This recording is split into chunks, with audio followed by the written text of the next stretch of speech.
Then they took Jesus from Caiaphas to Pilate's headquarters. It was early in the morning. They themselves did not enter the headquarters so as to avoid ritual defilement and to be able to eat the Passover. So Pilate went out to them and said, "What accusations do you bring against this man?" They answered, "If this man were not a criminal, we would not have handed him over to you." Pilate said to them, "Take him yourself and judge him according to your law." The Jews replied, "We are not permitted to put anyone to death." This was to fulfill what Jesus had said when he indicated the kind of death he was to die. Then Pilate entered the headquarters again, summoned Jesus, and asked him, "Are you the king of the Jews?" Jesus answered, "Do you ask this on your own, or did others tell you about me?" Pilate replied, "I am not a Jew, am I?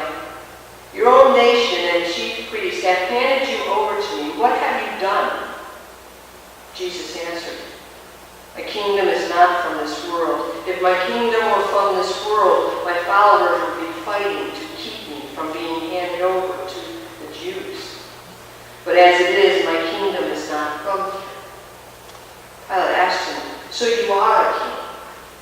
Jesus answered, "You say that I am a king. For this I was born, and for this I came into the world, to testify to the truth.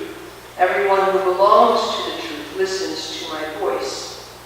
Pilate asked him, "What is truth?" After he had said this, he went out to the Jews again and told them, "I find no case against him. But you have a custom that I release someone for you at the Passover. Do you want me to release for you the King of the Jews?" They shouted in reply, "Not this man, but Barabbas." Now Barabbas was a bandit. Then Pilate took Jesus and had him flogged. And the soldiers wove a crown of thorns and put it on his head. And they dressed him in a purple robe. They kept coming up to him and saying, "Hail, King of the Jews," and striking him on the face. Pilate went out again and said to them, "Look, I am bringing him out to you to let you know that I find no case against him." So Jesus came out wearing the crown of thorns and the purple robe. Pilate said to them, "Here is the man." When the chief priests and the police saw him, they shouted, "Crucify him! Crucify him!" Pilate said to them, "Take him yourself and crucify him. I find no case against him."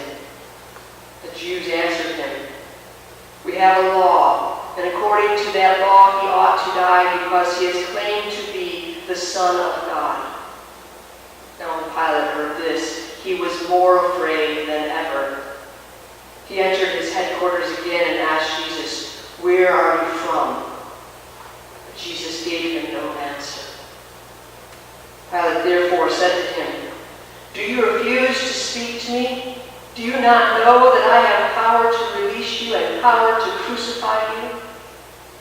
Jesus answered him, "You would have no power over me unless it had been given you from above. Therefore the one who handed me over to you is guilty of a greater sin." From then on, Pilate tried to release him, but the Jews cried out, "If you release this man, you are no friend of the emperor. Everyone who claims to be a king sets himself against the emperor." When Pilate heard these words, he brought Jesus outside and sat on the judge's bench at the place called the Stone Pavement, or in Hebrew, Gabbatha. Now it was the day of preparation for the Passover, and it was about noon. He said to the Jews, "Here is your king." They cried out, "Away with him! Away with him! Crucify him!" Pilate asked them, "Shall I crucify your king?" The chief priests answered, "We have no king but the emperor." Then he handed him over to them to be crucified.